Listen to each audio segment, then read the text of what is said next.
Jabatan Perikanan menetapkan sasaran pendaratan hasil perikanan tangkapan sebanyak 1.319 juta tan metrik setahun pada tahun 2010. Perikanan tangkapan adalah hasil pendaratan ikan dari sumber semula jadi yang bukan diternak oleh nelayan dari perairan negara. Di Malaysia kini terdapat seramai 97,947 orang nelayan yang bekerja di atas 38,276 vessel berlesen pelbagai saiz.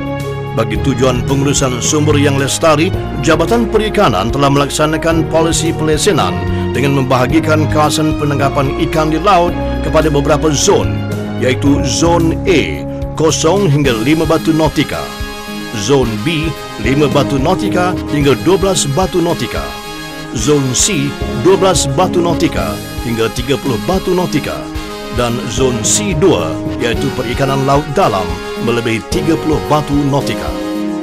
Mengikut kajian, sumber perikanan di pesisir pantai telah mencapai tahap penerokaan yang maksimum, di mana pendaratan daripada vessel Zon A, Zon B dan Zon C adalah 900,000 tan metrik setahun dan dijangka tidak dapat ditingkatkan lagi.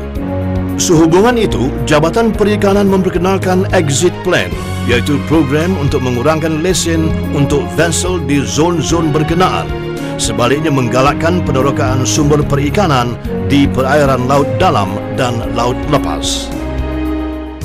Pembangunan awal industri perikanan laut dalam Malaysia bermula dengan pelancaran 40 unit vessel laut dalam pada tahun 1987 di Kuantan, Pahang.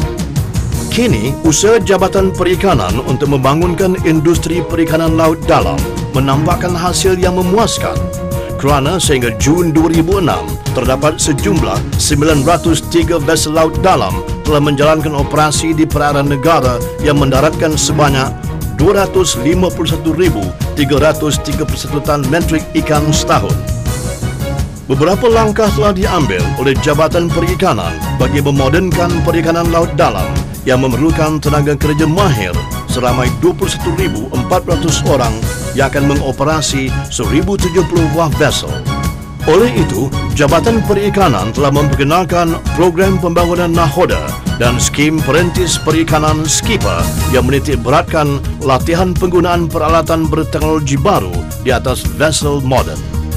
Skim ini bukan sahaja dapat memastikan pihak swasta memperolehi tenaga yang terlatih, malah pelatih juga akan mendapat pendedahan dalam perniagaan perikanan. Kini, Jabatan Perikanan telah dapat melahirkan seramai 400 nahoda terlatih untuk mengemudi vessel-vessel perikanan laut dalam. Selain menggalakkan penerokaan sumber perikanan laut dalam, Dasar Pertanian Negara ketiga juga memberi penekanan kepada penerokaan sumber tuna di perairan antarabangsa. Sehubungan itu, pihak kerajaan menawarkan bantuan kemudahan kredit, insentif pelaburan, pelatihan, pembangunan teknologi dan sebagainya. Malaysia mempunyai peluang yang luas untuk menceburi industri tuna di perairan antarabangsa kerana kedudukannya yang strategik. Penerimaan Malaysia dalam Pertubuhan Indian Ocean Tuna Commission (IOTC) membolehkan vessel perikanan negara meneroka sumber tuna di Lautan Hindi. Perkembangan ini juga turut meningkatkan pembangunan aktiviti pemprosesan, pemasaran dan perkhidmatan sokongan seperti pengangkutan, pembinaan dan penyelenggaraan vessel.